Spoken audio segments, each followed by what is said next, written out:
So greetings and welcome to the Boosting Marketing and Business Through Innovative Tech panel. And I am your moderator, Justine Harcourt de Tourville, and we're here to discuss how companies like H&M and Unibet as brands and KPMG through its consulting and advisory role embrace technology. And how do they tackle it? How crucial is experimentation? And does it vary from target group to target group? So H&M can tell us a little bit about how they view the latest trends in terms of business innovation and marketing. And for example, they have been experimenting in the virtual world on Roblox. Was that purely experimental, or will they jump on the bandwagon with avatar fashion? And we're going to be grateful to Maria Kirilenko from the H&M Group, who will be joining us. She represents the laboratory, which has an experimenting and future-looking innovation function. Brands like Unibet, which is a sports betting and casino platform, are increasingly restricted in their communication. And so how are they utilizing technology to connect with an audience and generate brand awareness in a very difficult environment? They've done campaigns together with, or experiments, shall we say, with Football Club Bruges or Club Brugge, which comes to mind. And we're going to thank to Tom Patines for joining us. And with KPMG, we get to see how business comes into contact with new tech in terms of advising and guiding clients. Maybe something about the speed of tech and innovation will be here. How dangerous is it, though, for companies not to innovate and experiment? Öztürk Taspanar, who is a partner and head of innovation at KPMG, is here to shed light on the opportunities for companies. So let's start it out together with your individual aha moments. What specific moment inspired or convinced you guys to look at creative tech? Tom, you want to kick it off? Sure. First of all, thanks for having me. My aha moment, let's say that trying to find new creative solutions for existing problems through tech is always a necessity. But if I have to pinpoint one specific aha erlebnis, then I'd say the brainstorm session that preceded the rollout of an AR solution we created for our partners Bruges and Tour de Titema. So the solution you've already highlighted in your introduction. How do we actually needed to build further on the CSR activities we already launched as part of our partnerships there. And those partnerships already had a big focus on playing responsibly, not only in betting, but also in sports or in practicing sports. And by reaching further than the actual fans, we were able to gain national exposure, which we were after, at least as national as you can get when a company or a betting brand is linked to a certain campaign. And we did so through a solution that actually teaches people how to save a life in eight very simple steps. I don't think there are many better digital ways to do that than through an immersive AR solution. So I can only encourage everyone here today to take a quick look at the campaign, maybe test the tool, refresh your basic life skills. And help us make the world a safer place. I noticed this Tuesday, for instance, that UEFA created a fairly similar campaign without the actual translation to AR. Probably they're not there yet.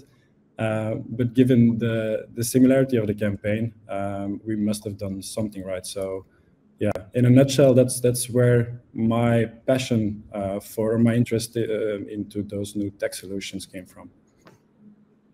Cool. What about you, Maria? You have an aha moment? Yes, definitely. Hi, everyone. Thanks for having me as well. I think, what I'm seeing is that perception of reality expands, and also the lines between physical and digital become blurry. And then with that, of course, the desire to relate it to fashion, they also take new form and shape. So I think my big aha moments, it's really seeing how much younger generations spend energy and time on avatars, like in relation to, you know, for example, their physical clothes. So that's, I think, very impressive. But also, I think what I'm seeing is the importance of community, and with these lines being blurred, really how, you know, music and gaming and fashion become trendsetters, and it's not that clear anymore, like where are the trends come from. And then, of course, like the rise or the boom of 3D assets and potential of these use cases in entertainment and healthcare education, with, you know, VR and AR becoming more commodified. So these are some my top 3 aha moments in the past year. Stoic, what about you? What have you discovered, or what brought you to the creative tech world?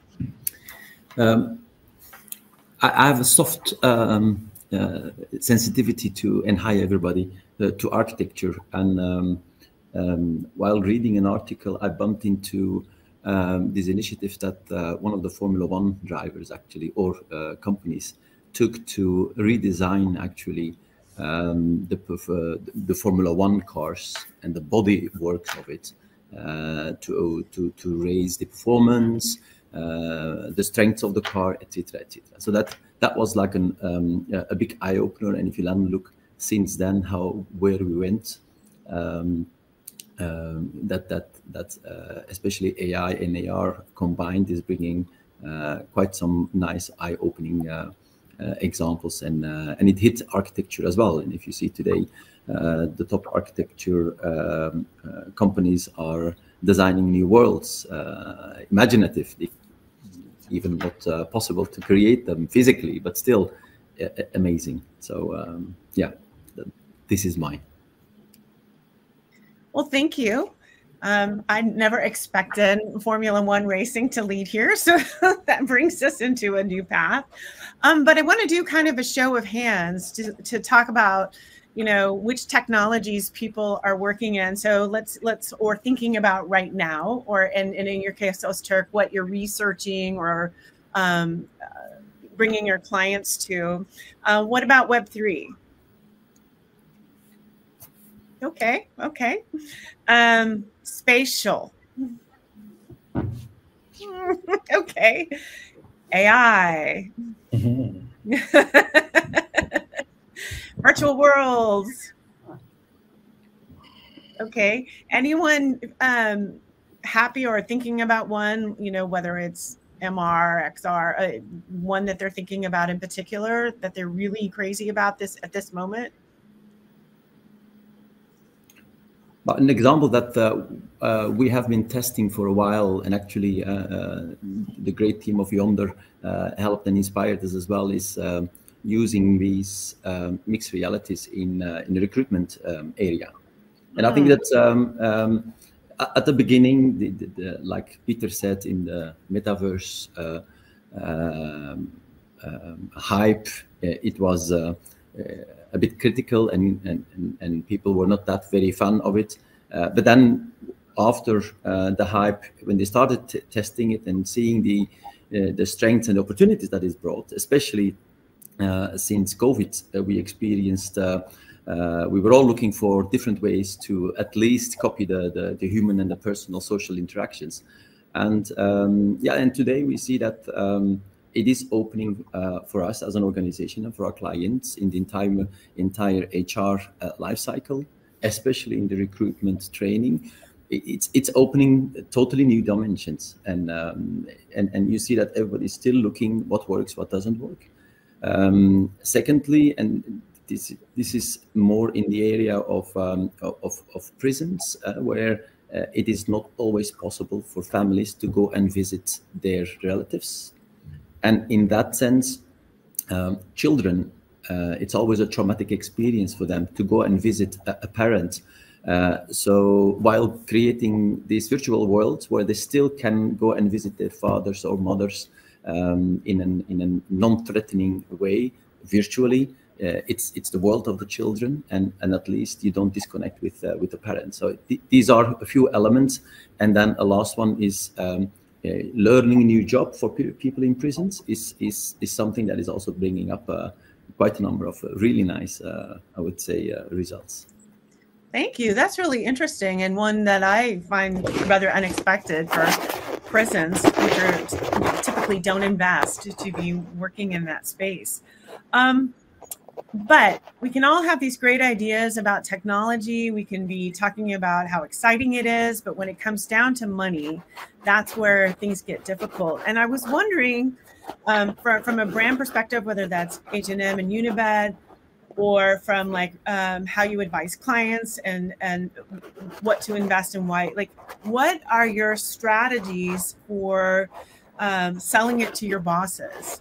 And how essential is it to have an internal sales strategy for creative technology? Maria, do you want to go here first on this? Yeah, for sure. For sure.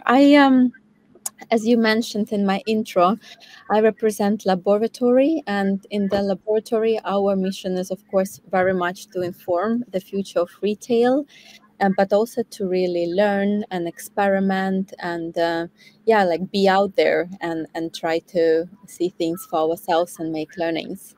So when it comes to this, I mean, we sort of, our mission is to experiment and try different things.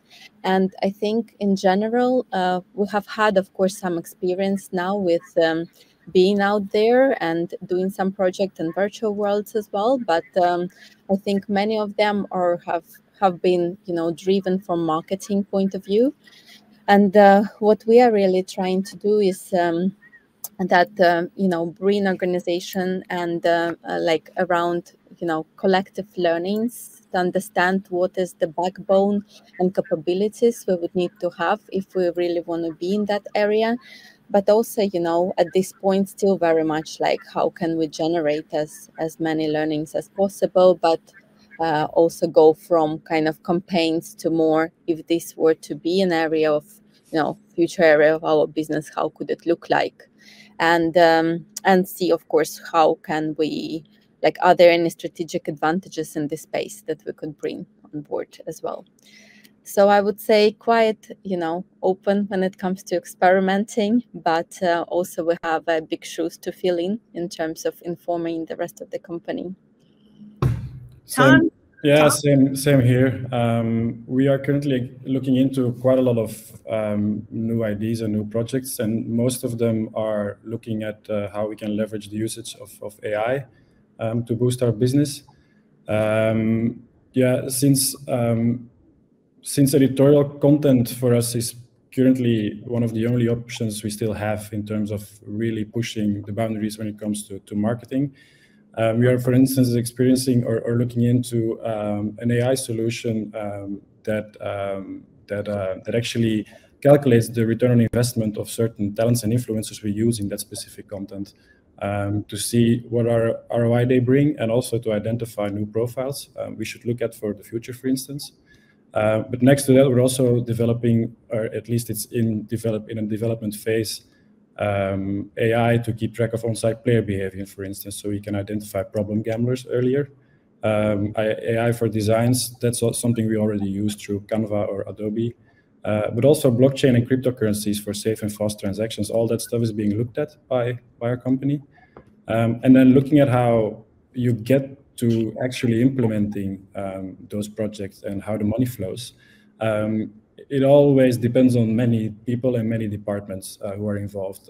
The good thing is that we have a lot of local liberty when it comes to the local Belgian office. So I kind of need to convince myself and the local team on how new tech solutions could help us. And a good example, or two good examples, are the I Save Lives and the Follow Your Heart campaigns we already mentioned earlier. But if we, for instance, look into AI solutions that actually, for instance, provide you the best possible personalization on our platform, offering customers only what they need to filter out all the clutter.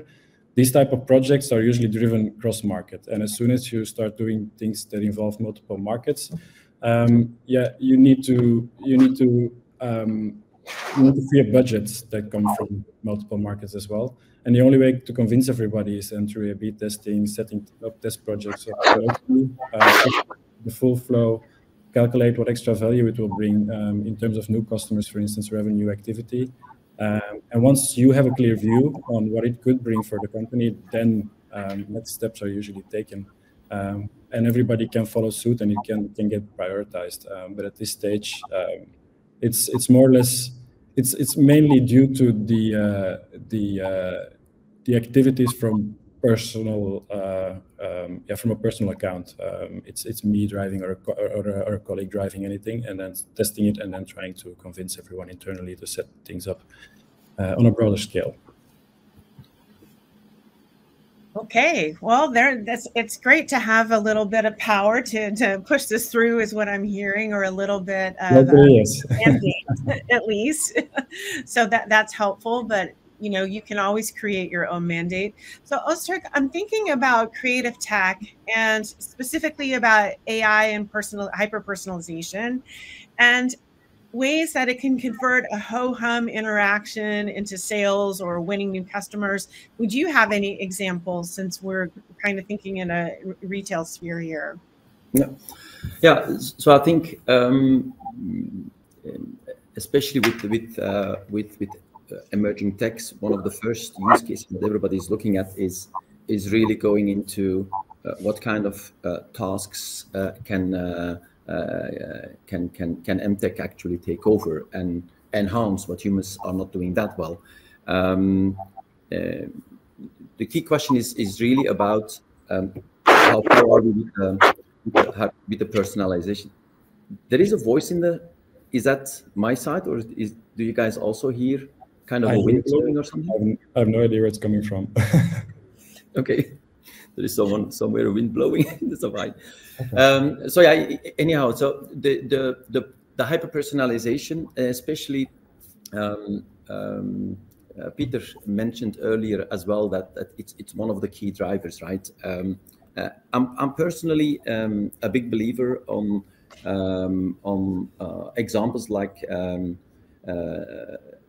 examples where actually the personal agent AI is going to be really driving us. There is so much data on all of us that data, making that available, where AI is really turning that into really customer experiences that really stick to you. Imagine you're walking in the street and you're looking at in a sports shop, and you see, hey, that looks like a nice sports outfit. It's a dead vitrine where you're looking at. But imagine that you see that in that video yourself immediately generated with that clothes on. It's that level of hyper personalization is today available. My data on what I buy, what sports that I do, all of that is already available. So it's really up to client and customers. How can we, and of course with GDPR compliant, etc., how can we really translate that into experiences that we can do that? That's on the one hand. The second hand, if you see today some of the experiments we're doing, is we're seeing that the AI black box is actually taking decisions, or is able to take decisions and buy stuff for me. I don't like personally going for shopping, but I take any AI and using my data can perfectly predict what I'm going to buy, what type of clothes. And given that I like surprises, I'm happy to shift that to my AI agent and let that buy. But that means that for our customers, it's going to be important to see who is really the customer. Is it a human? Is it an AI agent, so an algorithm that is deciding, or is it a combination of both? So it's really going to be, and again, it all boils down to the same thing that we have today. If you have the data and you can predict, then you can bring that personalized service and solutions to your customer better than your competition. Very, very cool. But with no matter what we do, everything does depend on users and customers. And Tom, you have such a unique story because you have a lot of limitations in terms of what you can do in advertising. For example, which is weird because like the National Lottery in Belgium is allowed to do pretty ads talking about their charitable contributions, but Unibet cannot. So as you not being able to do so-called campaigns, I'm wondering if you're able to tell us any kind of funny or interesting stories that you've encountered along the way that involve users discovering your products or services. Yeah, first of all, you're spot on stating that there's a very unlevel playing field in our sector currently, and the National Lottery somehow seem to have received a wild card, whilst the private gambling sector is being labeled as mafia. That's the way it is. To be honest, the current royal decree or the current legislation doesn't allow us to use new tech solutions to bypass the rules. To give you an example, we need to be creative, and we are constantly looking for a certain reach within the current legal framework. And one of the ideas was, let's move our business into the metaverse, for instance, bypass the real world rules and create a world of sports where you could also bet on certain games. That was one of the routes that we reflected on before the latest royal decree kicked in, trying to bypass it. But somehow, and apparently there are still smart politicians as well in our country, but somehow they've managed to block that through mentioning metaverses specifically in the royal decree, or digital worlds in that sense. So currently we are investigating, but the main usage, or for us, the direction we're looking at is mainly, currently at least, the implementation of AI to make our platform more personalized and to make sure that we identify wants and needs of our customers earlier than what we used to do. But yeah, it's never a dull day, so I have no idea what's still coming our way, and every single week there's something new that we need to investigate to see if we can move along, in a nutshell. Okay, well, Maria, what about you? Is the H&M Group doing something unique? I know Roblox was something, and maybe you're thinking about avatars. Not sure what you're allowed to say, but maybe you have some thoughts or broad, high-level thoughts that you can share with us.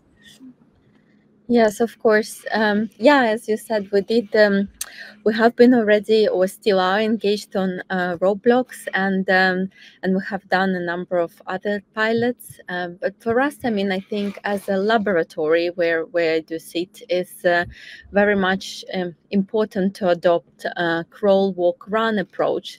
So it's really not about, either or. Like, we need to understand the space better. We need to understand how can we create meaningful experiences for our customers and our future customers, what is meaningful in this space, and test different platforms, but also see how can we play, like, again, our strategic advantages that we can build here. And if we go beyond sporadic campaigns, what could that be then? How can we make that connection? So without saying too much, I can just say that you definitely see us experimenting more in virtual worlds. Yeah. Well, that's a fair enough thing. Let's go back to the world of headsets, because I have this kind of interesting study from PwC. Excuse me there, Turk, but it's according to a 2022 study. 32% would use VR to purchase. Only 19% would use VR to purchase, and only 19% for luxury products, which is really interesting when you start to think about targeting and audiences. Is new tech then the domain of the people, or once you get over that headset price? Is there anyone have any thoughts here? I thought, Ozturk, I'd go straight to you. Yeah. So I think again, what is key is always look beyond the gateways, let's call it like that, the devices that are actually enabling us the things that we really want to enable today. So if you look beyond that, today the maturity level of the devices is what they are. They're not bad, but they can definitely be better, because you see that there is quite some reactions on it. But it is enhancing. So there are some other initiatives that are coming there. But it's clear that the main benefits around customer interaction, the intimacy, the personalization, cost reduction, data, because you're really gathering a lot of new type of data that before you didn't have. So there is a big benefit to do that. Secondly, but those numbers are what they are. But if you really look at the new generations, the younger generations that are now following us, if you see what kind of worlds they are and the amount of time they are residing in the physical and the virtual and even the mixed, then you see that this is coming on. And there will be some bright people in those younger generations that are going to be inventing new stuff as well. So it's definitely here to stay. And like the critics where Peter referred to in his introduction, yeah, you really need to look beyond let's say the challenges that each one of us can see in the current state. So, but on that, if you look today, one of the big challenges, and I'll give an example of the Saudi government. Their Ministry of Tourism took a decision to gather all the different indigenous stories that exist, and they are told from human to human, and they did not want that to get lost. Now, what better than creating virtual lives, virtual worlds that is really telling that story and enabling the children then to walk through there and experience that, as an example. And the same thing here in Belgium, for instance, there are quite a number of really interesting experiments going on training firemen and policemen to hold the devices they're using in the everyday and create a virtual world around that and reduce training costs and etc. So it's clear that these are devices definitely here to stay, and they are opening a huge number of opportunities. The entry cost today is still questionable, but like I said, that's just temporary, and you need to look beyond that. Tom, you have any thoughts about this? The like 19% of is not really a luxury problem for Unibet, because I believe the goal is to go to as many target groups as possible. What are your thoughts of VR headsets? No, I think the last point that we just heard is probably the first point that I wrote down as well. I think the actual price of the goggles need to go down first before it will reach the masses. But as soon as it does, I think it will definitely be a game changer. And it's together with Peter from Yonder as well, that we've been speaking about this and how we could see this help us as a brand. And yeah, the ultimate dream would be to offer our customers a seamless betting experience through VR that places customers, for instance, courtside in an NBA game. Just be there with your friends, watching the game, having a drink, just like it's in real life, but then from your actual couch in your living room. And then for us, yeah, of course, placing a bet would be a translation that we need to have and need to see added as soon as we wanna make this work. But yeah, why not? And I think that's not that far away anymore. Could be there sooner than expected. Well, I kind of want to go back to the early days of Facebook. Once it was the platform of choice for college students, and now only grandparents touch it. And, it has had its own kind of cycle. But let's talk about audience potential, because there are 2 billion baby boomers and about 1.8 Gen Xers around the globe. And I'm curious if any of you include them in your creative tech strategy. So I'll start with you, Maria, because I think you have the greatest house of brands perspective. Yeah, definitely. We have a broad sort of target audience, but then again, we're looking into the future of retail. So from that point of view, it's also very interesting to understand like how our future customer looks like. What are they thinking today already? What are their behaviors are. But then, in general, when we talk in virtual worlds, like rather than targeting a specific audience, we would like to attract a certain user profile. And I think it's what we're trying to do is to appeal to fashion aspirers, people who care about fashion, but also about how their avatars look like, and generally just curious and expressive individuals who can resonate with our values as well. So that's a little bit how we are thinking about it. Hope this answers your question. Yes. But we'll go from, like, you know, Meta took over, or Facebook Meta, when it went big on the headset. And of course, now Apple has joined in the fun. And I'm wondering if you guys think, first of all, has anybody been able to try one? No, we're all talking about this theoretical Apple headset. Guesses then, let's all guess. How do we think it's going to be a game changer, and will it impact marketing budgets? Yes or no? I'll let you all, I'll start. Do you want to jump in here? Any thoughts on this? Well, I think, well, if the question is when will organizations jump in, I remember the iPhone moment as well, and I think everybody's, let's say, young enough to remember those times. The push really came with the abundance and the overflow of availability of apps and functionalities, and the more supply there was, the more it became like it's something you really need to start testing. And I think one of the things that I saw here, and I had some conversations with Peter when he tested his, and we see in the tech specs of Apple that they're going the same direction.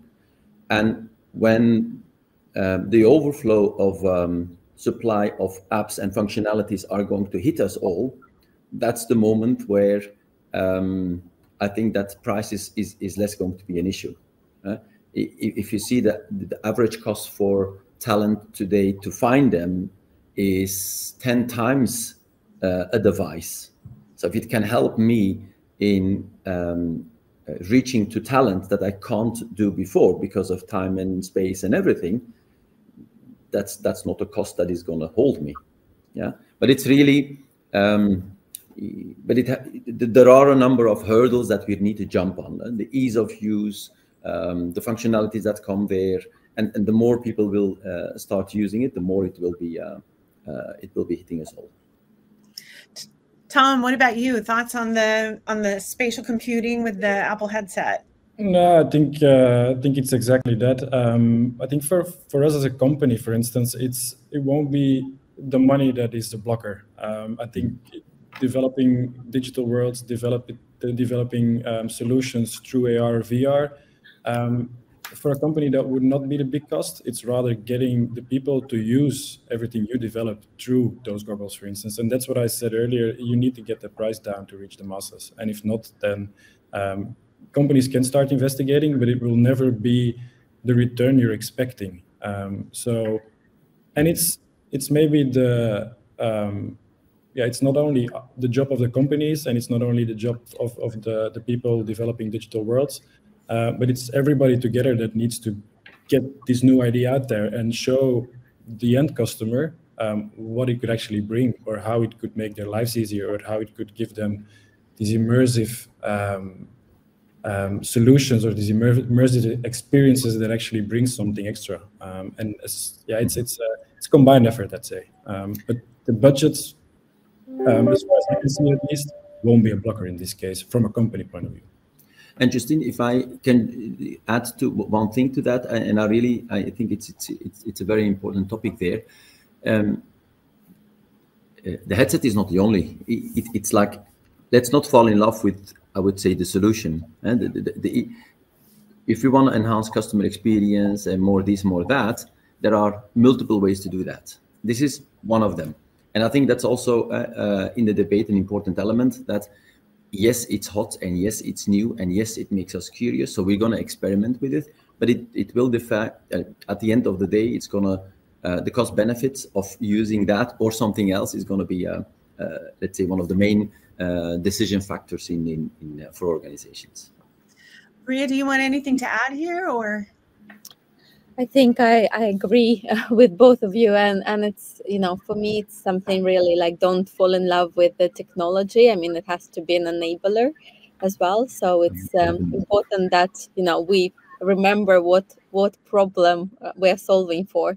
But also, I mean, I still think like the most or like the best cases that I see today are based on like still niched industries, like, I mean, again, industrial and collaboration perhaps, but it's not yet been commodified, you know, and we're still waiting for that to happen. All right, I'm kind of going to interrupt here because I think we have maybe about 5 more minutes left, but we did get a question, and I'm going to ask this as an A, we'll vote this way, or B. So does the panel think studios and agencies like Yonder or integrators of technology should be driving adoption of new tech such as AI, AR, VR, etc.? So do we think studios and agencies, or do you prefer to drive your own innovation and engage providers to fulfill your requirements? So if we think, let's do a raise of hands if we think it should be agencies and studios, or if we think it should be the, well, okay, it's agencies and studios, or your own innovation and engage providers that way. Well, that's very interesting, and I think gives a lot of hope to the agencies and studios. So thank you for that question. I think I want to get a little creative in this last section to wrap it up. I'm going to list off some random projects. And you guys kind of maybe come up with your creative minds and share what kind of new technology or new creative aspect you would try with. And we can just blurt them out as we go. So here's a product, yogurt. How can we be creative with new technology and a brand like yogurt? I love yogurt. I want to see from which cow it comes. So use AR or something where the cow's mouse and explains from where it's, I don't know, something like that, where it really gives me more information on the ecological footprint. Is it locally or not? And if it's a cow from the other side of the world, I hope it will change my and my kids' behavior as well. So it's something like that. I don't know. A tool that creates the perfect blend based on your taste preferences, even without you actually knowing what your ideal taste preferences is. Okay. Maria, thoughts, inspiration? Yeah, perhaps some biometric monitoring. How does it help you? That's kind of where I was thinking about, like, it could be interesting to learn about the virtual world of the gut biome or something like that. Okay. A little bit biased on this question, but how would you use new technologies in K-pop bands? Definitely, you know, I mean, there is a lot AI, facial, like you can reproduce, right? From everything from facial expression to body movements. We have some live integrations and augmented realities experiences, and make sure your community of both online and physical comes together. All right. Anyone on like alarm clocks? Can you imagine a fun technology for something as horrifying as an alarm clock? Something that works better than your smartwatch that tracks your sleeping behavior. No, something that if you go down the biometric route, some kind of solution, again, probably AI, that studies your sleeping behavior and that potentially wakes you up whenever you're ready to wake up. Very good. Well, guys, we're at the end. I want to thank you all. You've been such wonderful guests. Maria Karenko from, I got to get my sheet because I can't remember. No, say your name and then we'll say goodbye together. No.